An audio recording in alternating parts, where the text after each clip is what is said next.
Well, hello, YouTube Power Hour Squad. Erika here with a brand new interview for you. So, for this episode of the podcast, I am interviewing Hannah Ashton, who is a 21-year-old college student who has been on YouTube for nearly 10 years. And in this video, she explains how she's been able to grow her channel slowly but steady on YouTube, but most importantly, leverage that YouTube audience to create other streams of income and other opportunities for her. So I know you're gonna love this interview. And if you're new here, my name is Erika Vieira. I am a YouTube strategist and coach, having helped more than 500 women behind the scenes since 2017 grow on YouTube.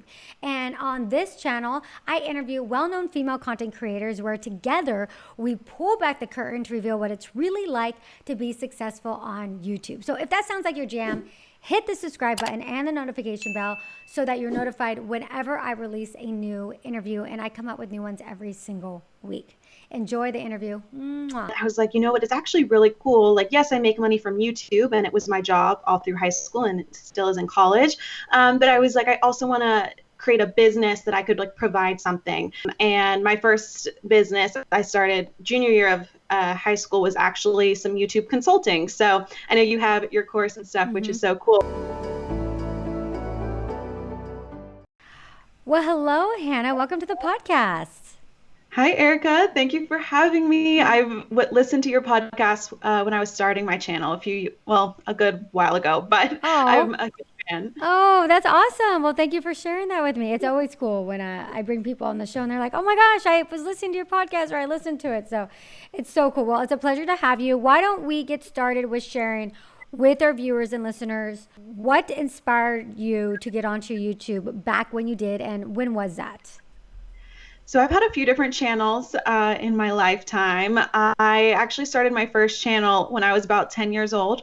And what inspired me to start that one, it was based around American Girl dolls. And I wanted to create videos to kind of foster community because I, like most people, watched YouTube before I created a channel.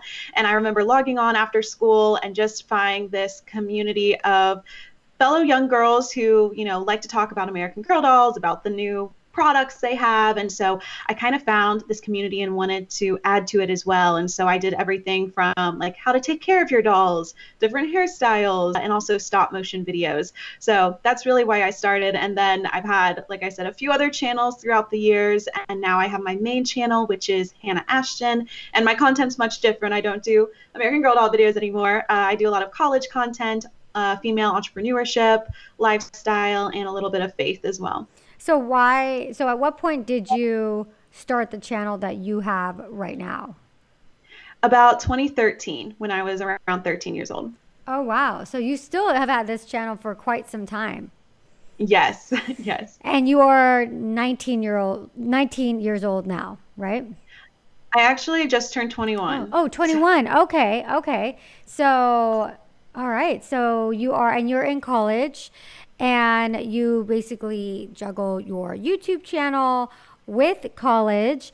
And so how have you been able to, let me ask you this. So you started this new channel when you were 13 and you're now 21. So how have you been able to grow with your YouTube, and how have you seen your audience actually change or maybe grow up with you? Yeah, so exactly. It's really awesome how they're able to grow up with me. I mean, when I started this channel, Hannah Ashton, I wanted to be another beauty vlogger, beauty guru. And so I would do, makeup and hair and fashion videos, even though I was like just out of middle school, early high school, so didn't know much, but I wanted to be in that community. And so I started in that niche, and I think I grew it not really for the advice I was giving, but more for just someone who's relatable, who's my age. A lot of beauty bloggers were a little bit older, so girls, were finding me just because of our age. I'm also from East Tennessee, so I wasn't like in LA or New York. I was kind of just living my life, going to school, creating content. And I remember, just to give perspective of like subscribers, I remember having a little over maybe 20,000 when I started high school, and I remember hitting 50,000 beginning of my sophomore year of high school. And I think around then is also when I started to go away from just like the beauty content and more into just lifestyle. So just sharing about what a week in my high school looks like, and how I'm getting ready for prom, or how I'm eating healthy and trying to work out while still being a student. And so that's kind of the content that I found myself loving. I loved the morning routines, the night routines, and what helped me grow kind of my niche of productivity and time management is the fact that I had started this channel so young and had managed it while also, going through a normal high school life, applying to colleges, hanging out with friends, having first boyfriend, just all those life aspects were happening. And I was also able to manage YouTube along with that. So I think that's kind of where my community started to latch on, because they were able to relate. And also they wanted advice on how they could do it too, how they could have a channel and also live their normal high school lives. Yeah. And so, where are you at with your channel now? Being in college, would you say that your channel ultimately is going to be your career, or are you studying something different? How are you fitting that into your life, your channel? So when I was in high school, I definitely had the dream of my YouTube channel being like my full-time job. I originally looked at colleges in LA to like move out there. Mm. And then I started finding the world of entrepreneurship and female entrepreneurship online. And I was like, you know what, it's actually really cool. Like, yes, I make money from YouTube, and it was my job all through high school, and it still is in college. But I was like, I also want to create a business that I could like provide something. And my first business I started junior year of high school was actually some YouTube consulting. So I know you have your course and stuff, which Hmm. is so cool, but I just started doing like 60-minute calls with viewers who wanted to learn about like how I make my thumbnails and how I come up with video ideas and what they should be doing, and just really any advice I had. So I just did that for about a year and a half till I was done with high school, and that made me realize I love creating content, but I also love starting a business and Hmm. like giving value in that way as well. And so I decided to major in entrepreneurship. I'm at Belmont University, which is in Nashville, Tennessee. And so it's really cool that they have that as a major, and I just learned all about business. And so answering your question of do I see this being a thing for after school, I'm currently a junior, so I have about 2 years to figure that out. But I would love instead to be of being like a content creator who has a business. I think my dream now is being like a businesswoman, an entrepreneur who shares about their journey on their social media and through content. So that's kind of where my perception has switched as I've grown up. But I've been creating content for so many years. It'll always be a love of mine, and I want to keep doing that for as long as possible. Yeah. And what are the types of businesses? I know you have businesses that you've created. What are those businesses? Yeah, so I stopped the YouTube consulting before I went into college. And also, right before I moved into college, I did my first in person event. Mm. So, like a little not really a conference, but yeah, just like a day event where people in my hometown of Knoxville, Tennessee got together. We had like 40 women there, all who are aspiring bloggers, YouTubers, trying to build a personal brand. And so I really loved adding that little events aspect to my Hmm. brand. And I was able to also do one in Chicago in 2019. And then 2020, it's been some online webinars. Hmm. And then the main business that I run now, I started my freshman year of college, and it's called the Dream Achieve Workbook. And it's basically a workbook, like a goal setting workbook and a 6 month undated planner in one. Just because when I started college, obviously you're learning a ton of new things. You have to figure out how to manage your time. And I was using two different planners. Like I had one for YouTube and managing my day around content creation Hmm. that followed time blocking. And then I had one that had a to do list for all my school assignments. And I thought, how could I put this together in one that also matched my style, that it could also have pages for content based around the videos that my audience loves most, which is like setting up your morning routine, healthy eating for when you're in your dorm, like these little routines and stuff I'd have throughout my day. I wanted pages where I could plan that out. And so I started thinking about how this I could turn this into a product, which I had never done before. So that really scared me. I just started Googling and how to get a product manufactured, how to set up a Shopify. And then Hmm. I launched that business, the Dream Achieve Workbook, in June of 2019, and have been running it for about a year and a half now. So we have a few other products as well, but it's mainly an e-commerce site that I run from my dorm and now my college apartment. Wow, that's amazing. And so then I'm assuming the way that you market that journal is through your YouTube channel and your audience on YouTube. Yeah, that's a big part of it. And I obviously am thankful that I had the audience to launch to. I think that was Mhm. a big help. But yeah, definitely, of course, as you know, there's a lot of work that goes into like building that audience and building that trust before you Yeah. try to sell something to them. Yeah, and I mean, you said you just launched the journal last year, but you've been on YouTube creating content for how many years before that? Yeah, those 10 Yeah. probably. Yeah. Yeah. And so how was it received when you first launched it? Like, how did that initial launch go for you? It was received really well in the fact that people were very excited for it. They're like, this makes sense. It's something that aligns perfectly with your channel. It, is something that adds value to the audience. It's not just Hmm. something like a t-shirt with my name on it, something they can use. But something I've learned through this journey is that creating a sale and like processing a sale is a lot more than getting a view or a subscriber on YouTube. That's free. But getting someone to pay for something to see the value and give their money is a different transaction. And thankfully, it has been successful. And I'm about to run out of inventory and figuring out if I want to do a second launch or something new. But it's definitely been a learning process as well. Yeah, I'm sure. So you're now at the point where you're deciding, am I gonna order a whole nother basically set of these journals? Right. Yeah. And I've done some stickers and also a digital version. So those Hmm. will stay up on the site, but it's definitely been hard, especially obviously with COVID, the uncertainty of manufacturing and overseas Hmm. manufacturing at that. So just a lot of factors that I'm having to think through. Yeah, no, definitely. So let's go back to your YouTube channel. So what would you say for you has been I mean, you've been on YouTube for years. So what do you feel has been the biggest change with your channel? How have you evolved your channel over the years to remain successful? What's great about having a lifestyle channel is that it adapts with you. And so as I transitioned from high school to college, I grew quite substantially just because I'm reaching a new market now that I'm in college. That opens up to people mainly in their 20s now and not just teens. And so the whole college content realm has really helped my channel grow. And just being able to do like study with me's and college decision videos and, talking about my campus because people I'm sure go to YouTube and I know this, like when they're looking at colleges, they like want to see the dorms. And so my dorm tour videos get a lot of views. They want to do this and that. And Belmont, the university I go to, is smaller. So I'm one of the bigger YouTubers at the school. And so thankfully that helps with SEO, getting my video to the top of Mm, search for that university.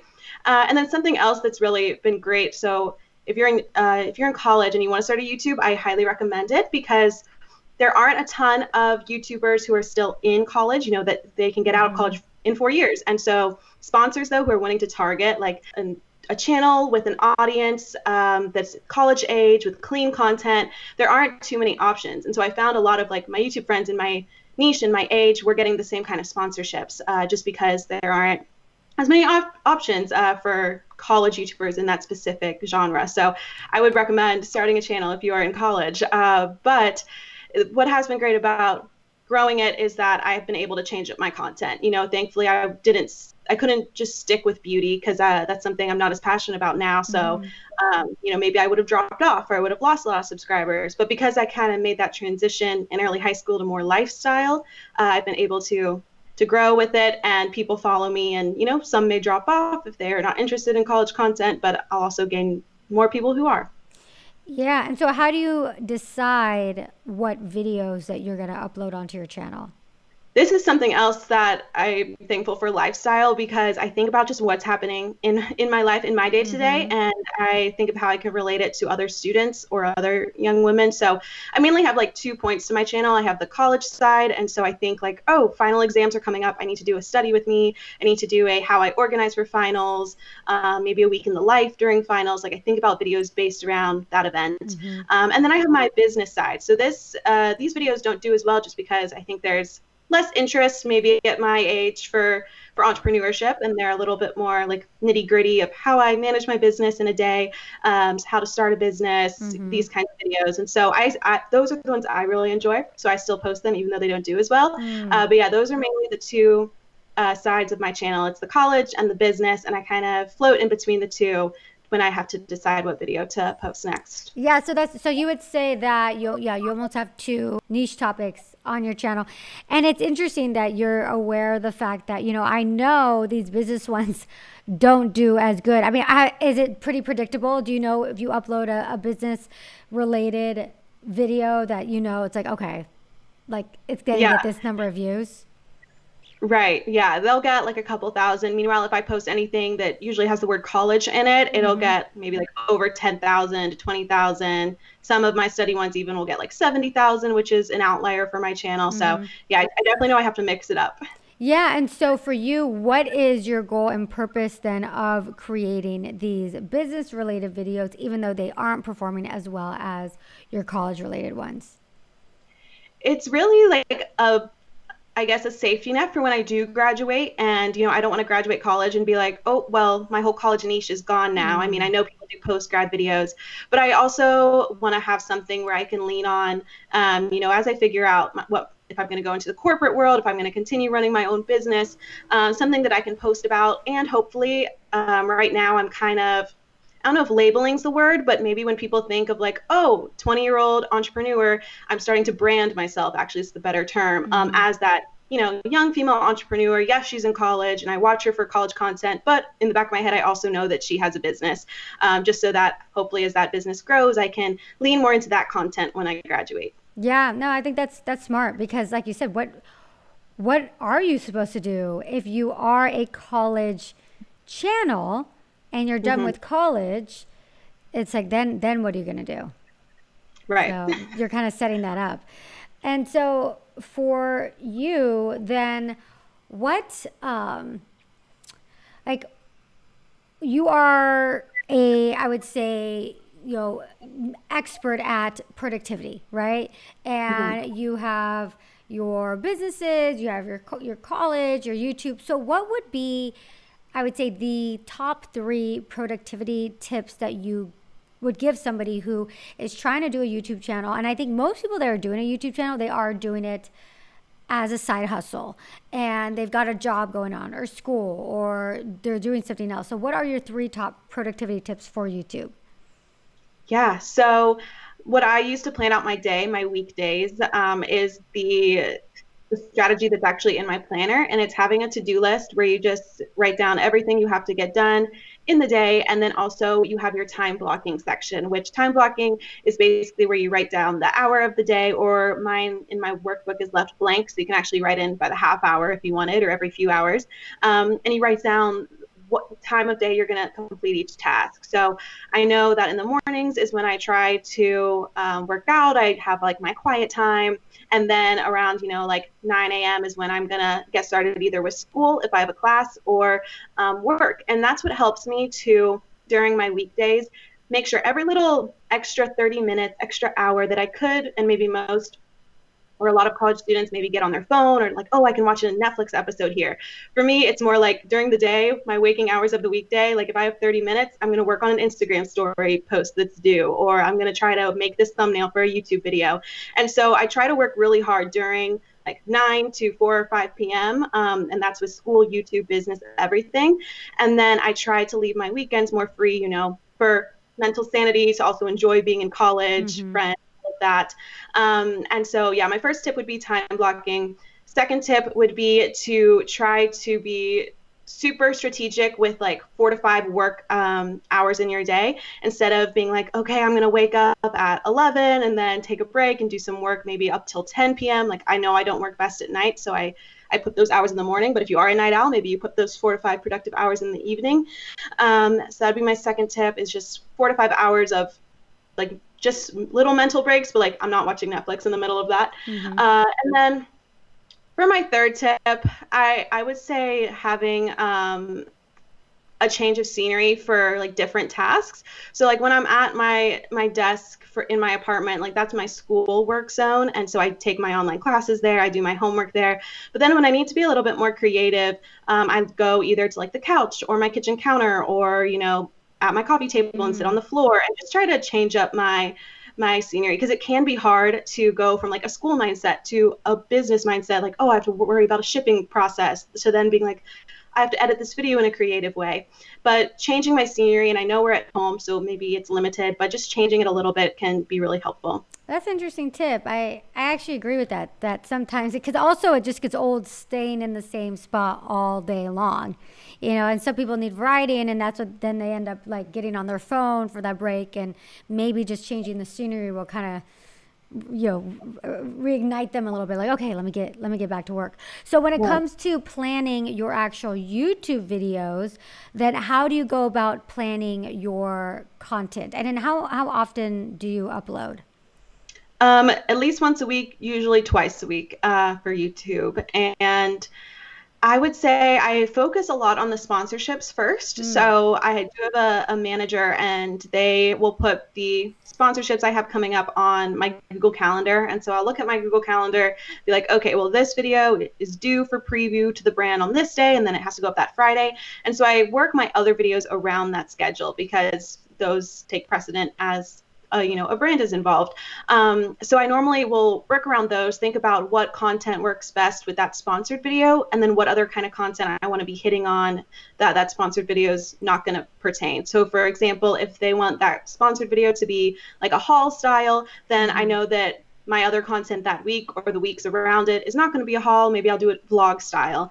And so it's not anything super specific. It's mostly done in my head. Like, for being such a planner person, you think I would have more of a specific strategy, but I feel like I've been doing this so long, I just can kind of know, like, oh, okay, I should vlog today so that I can get this video up next week after the sponsored video is up. And yeah, just kind of keep it in my head since I've been doing it for so long.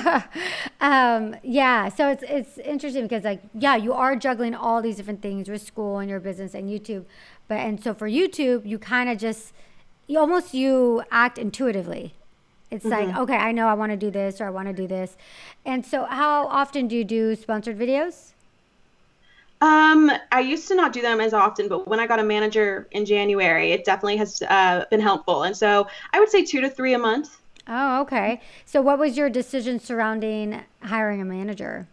Yeah, so I have had a manager with my network, and it wasn't really like something where they took a commission, so there wasn't any motivation for them to bring in sponsorships. Yeah, something like Full Screen, or I think Awesomeness TV is a network, like one of those places. But so I was like, well, they're not really helping. So I was just doing all my sponsorships on my own, like emailing brands, responding to brands when they would email me, negotiating, which is great when starting out. You can definitely do that. There's a lot of helpful tips online for negotiating. But I knew that I should be making more money than I am. And I was talking to YouTube friends, and I think on YouTube, people are being more transparent about how much they're making on YouTube. So I was hearing from these other creators around my age, around my size, like the numbers that they were making. And I'm like, okay, well, this shows me that I should be asking more. And in order to do that better, I'm going to get with a management. And so I talked to one of my YouTube friends about who they were with. They had great experience with them. So I sent them an email, signed on, and it's been great. It's because I just say yes or no, and then they handle everything else, and just getting the information to me. And it's really nice to also have someone to talk to about YouTube.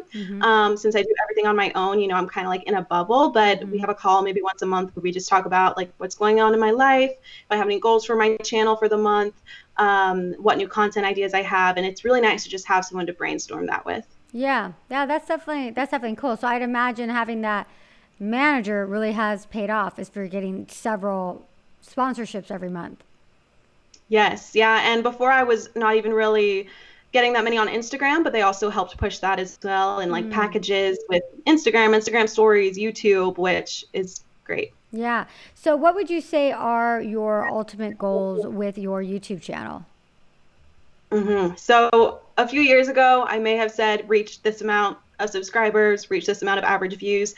But as I've learned, and watched other people who go viral, it's really hard to sustain. And I'm thankful that the community I have built is very positive. The only really negativity I get is when a video does go viral and I get a lot of outside voices who don't know me on it. And so for me, where I'm at right now, I'm still a full-time student. I'm trying to build this business. And so for me, a goal for mine isn't huge growth. It isn't to reach 500,000 subscribers by this date. It's more of really just creating that community, helping with college decisions, with managing time in college, and then ultimately also growing my business and more of like my personal brand rather than just my YouTube account or just my Instagram following. Yeah, I mean, YouTube is such an incredible platform to build a personal brand because there's just so much that you can do from it, like what you're doing, you know? I mean, it's not just about getting huge on YouTube. It's being smart with the following that you create on YouTube to create different types of opportunities from that. So Absolutely. what have been some of those opportunities? Has there been anything beyond, your planner business? Are there any other opportunities that you've been able to get from your YouTube channel? Yeah, I would say speaking has been one. Especially end of high school and early college, I was asked to travel some places to speak about growing YouTube or time management or like being a student, growing a personal brand. So that has been great. That I really found my love for speaking. And then this year, actually, a podcast opportunity came to me. So it is with actually iHeartRadio. So I used to have a podcast that I stopped this year. And then this one turned up. It's The Secret Syllabus on iTunes and Spotify. And it's, like I said, produced with iHeartRadio. So our connections are so much broader than what I would have on my own. And it's basically a podcast by college students. I'm one of the hosts, and there's another college YouTuber, Katie Tracy. She is the other co-host. And it's just us interviewing these professionals and asking them about advice that we then apply to college students. So that's been a really cool opportunity that has also come out of YouTube that's on a totally different platform. Oh, that's cool. How long have you been doing that for? So we started production of it in April, and then our first episode launched in September. So this is brand new. Wow. And how did that opportunity come to you? Was that something from your manager or was that completely separate? It's actually really cool. So the other co-host, Katie Tracy, we met never in person, but online years ago because we're both around the same age. We're both juniors, college YouTubers. And so we had stayed a little bit connected, like never really even had a FaceTime call, but just kept up with one another on YouTube and Instagram. And then when iHeartRadio and the other producer, Female Quotient, came to her and they asked her for her recommendation of a co-host, she thought of me, which I'm so thankful for. That connection from literally probably 5 years ago on YouTube then turned into this, where we get to talk all the time and we get to be co-hosts together. So that was a really great opportunity that I'm very thankful for YouTube friends for. Yeah, that's so cool. All right, so we're nearing the end of the interview. This is like the hot seat round. So these are questions that I ask everybody that's come onto the podcast. So the first question is, what is your highest viewed video? When did you upload it, and how much did you make from it from AdSense? All right, so I definitely know which video this is. It was called 20 Habits of Successful People, #girlboss, #girlboss. And I uploaded this April 8th of 2017. So this was my junior year of high school. And this is the video that blew my channel from around 60,000 subscribers to over 100,000 subscribers in like a matter of a few months. And so overall, this video has gotten 1.8 million views, and I've made about $3,000 from it. But yeah, this is what a lot of people, when they come to my channel or I talk to them like in a webinar, they say that they came from this #girlbosshabits video. And I think it did so well is because I posted it right at that trend where like girl boss was becoming a thing. And I know we're kind of ending that trend if it hasn't ended already, but it was great that I uploaded this like right at the start. That is fantastic. That's awesome. What is your number one struggle with YouTube? I would say comparison. Even though I said, numbers aren't my end goal, I have to constantly remind myself of that because I have been doing this for years. And it's hard when, you've been putting in the effort, uploaded hundreds of videos, don't even know how much time of my life has been put into YouTube, and still maybe get an amount of views or engagement that's lower than I want. And then I see people who just start and they skyrocket, which is amazing for them. But it can be easy to compare myself and, question the whys, but something always working through. Yeah, definitely. Next question is, if you were to start over right now, what would you do differently?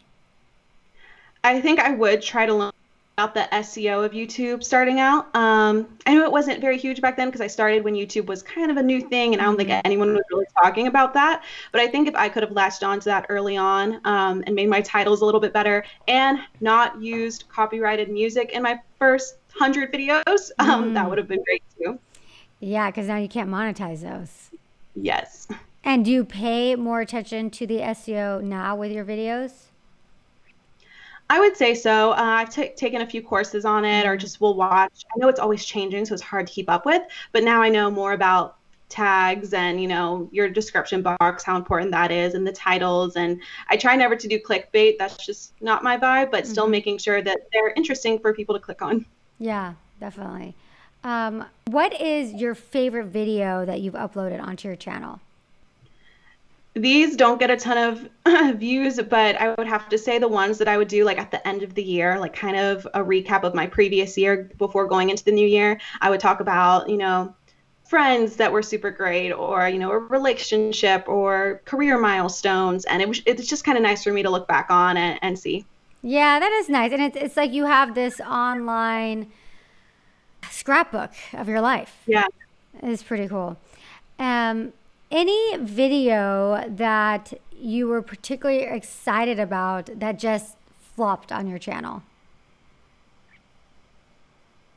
I would say my business videos before I posted them, I was like, oh my gosh, like people are going to be so interested. I did a video right after I launched the workbook of like how I made it. I took all this footage while I was making it to like show the behind the scenes of it. And I was really excited for that. And then it didn't get as many views as I wanted. And so from that, I took the idea of like, okay, if I ever do another product or another business, I want to show the vlogs like in real time. I think that's valuable to people. They want to see it happening while it's happening instead of being like, oh, here's the past 8 months in a video. That's just something I learned from my audience. Yeah, definitely. What is, and maybe you already said it, what is the biggest opportunity you got as a result of your YouTube channel? I would say having the confidence and the audience to start a business. I think YouTube, like I said, has given me confidence. Like, you know what? Even though I was young, I started it. It got me to where I am today. Let me start this new opportunity or this new venture. And then also, of course, the audience to be able to market those new ventures too. Yeah, I mean, I interviewed Hiram, and he's a big skin YouTuber, and he said something that followers are the new currency. And I thought that was so smart because once you're able to grow an audience, a loyal audience, then you can leverage that for so many different opportunities. And it really is like it really is like currency. And it's like everybody wants to be online and have a following. And I truly believe that YouTube is probably, one of the best ways to do that. Yeah, no, I agree. That's a great quote. I love that. Yeah. What is your superpower that you think has led to your success on YouTube? I would say discipline, just being able to upload once a week for years, with the few weeks in there I may have missed, but just the hundreds of videos, the hours of time I put into it. It's whenever I find something I love, I definitely add the discipline to it and just want to make it happen. Yeah, I mean, you've been on YouTube. You've been on YouTube for a very, very, very long time. So have there been moments that you wanted to just give up? Not give up, I would say. There's definitely been moments where I feel frustrated because, I mean, everyone I think hits these plateaus, like where you have stayed at the same amount of subscribers for a while and you're like, I'm still putting in the same amount of work as I am when I'm growing. Why am I at this plateau? So I would say I get frustrated a lot, but I remember that there will be a time for me to continue to grow, and maybe I need to change a few things. Maybe I need to spice up my editing. Maybe I need to hop on another social media. Like I always try to look for what I could do to help with that frustration and not sit in it. But that's what's crazy is I don't think I've ever felt like I wanted to give up and quit. I just think I loved it too much. Yeah. I guess it's going back to your passion for being on YouTube. Yeah. And what is the number one piece of advice you would tell somebody who is wanting to get started on YouTube, or maybe they have a YouTube channel and they just can't seem to get it to take off? I feel like there's so many little things you can work on. I would say the first one is focus on community. Let's say you only have like 10 subscribers. Focus everything you have. Like find out what their Instagrams are or what their own channels are. Like do the research, like reach out to them through DM, be like, hi, what do you want to see? What can I improve on? Because once you get like 10 loyal people who you know are going to show up, then it'll keep growing. They'll tell their friends and, they'll send your video link to one of their friends. And then it'll continue to grow. And I think if you focus on the loyalty rather than the size, you'll get a lot more out of it. So what are some of the things that you do to really build your community? Yeah, I try to respond to every DM I've ever gotten. So through my Instagram mainly, I try to at least like every comment on my YouTube videos just to know that I'm seeing them and they're being heard, and I'll respond if I have time to do that as well. And I think just it also can come up in like how you speak to the camera. If you speak to the camera like they're your friend, then it'll be easier for them to make that connection. And I think this is something that's kind of taken me a long time, but I also try to give back in ways other than just my YouTube videos. So like this summer, I was doing a lot of live events that were free. They would just be like, hop on, we'll talk about YouTube or we'll talk about branding. And then through that Zoom, I was able to like see their faces, and now I can recognize them and recognize their names. And I feel like it's more of a personal connection if you can talk to them, even if it's digitally. That's interesting. So you decided to do Zoom calls with anybody that wanted to join you. How come you went that route instead of, say, going live on your YouTube channel? It was more of like a teaching, I would say. So like I would have a PowerPoint and go through like, oh, this is what I think you need to start a YouTube channel, or this is how I built my personal brand. And so just to have more opportunity to like make it like presentable and then record it and then post it onto the YouTube channel, I decided to do it through Zoom. And also because I think you can see them. Like if they turn on their cameras, you can see them. Meanwhile, on a live, they're just a username. So it was very like a personal connection for that. That's cool. And you ended up uploading those videos onto your YouTube channel, you said? Yeah, some of them, I did do one paid one, so that one was like more restricted. So only if you bought the ticket, then you get to watch it. But I did upload the free ones to YouTube. Well, that's very cool. That's definitely interesting, and a great way to connect with your audience. Do you still do those? I haven't since starting school this semester. It's been a little crazy, but I hope that over the holiday season I can pick those up again. Yeah. Well, Hannah, thank you so much for coming onto the podcast, sharing a little bit about your YouTube journey. And for our listeners and viewers who are not familiar with you, where can they find you? Yeah, so my YouTube is Hannah Ashton. Ashton is spelled Ashton. And then you can shop my online store at shophannahashton.com. And then Instagram is MISS, Miss Hannah Ashton. Yes, check out her planner. It sounds really cool. I definitely want to check it out. And, best of luck for you. I mean, you've got a huge, huge future ahead of you. Actually, that's one last question is, what do you see yourself doing when you graduate? I would love to be able to continue my business, whether it's products or I really just think of it as like tools to help young, driven women, because that's what I was. I was young, I was driven, I wanted to start something. Maybe I didn't know how, but like I researched it, and I want it to be a place where young women, high school, college, can come and have the tools, whether it's a planner or whether it's courses, to be able to follow those dreams. So I hope to hopefully have my own office and maybe a small team one day and continue to upload my journey on YouTube. Well, I guess that makes sense. You said you're majoring in entrepreneurship, right? So you Yes. want to be your own boss, be an entrepreneur, and do your own thing. I think that's awesome. Well, thank you so much, Hannah. Thank you, Erika. Bye. Bye.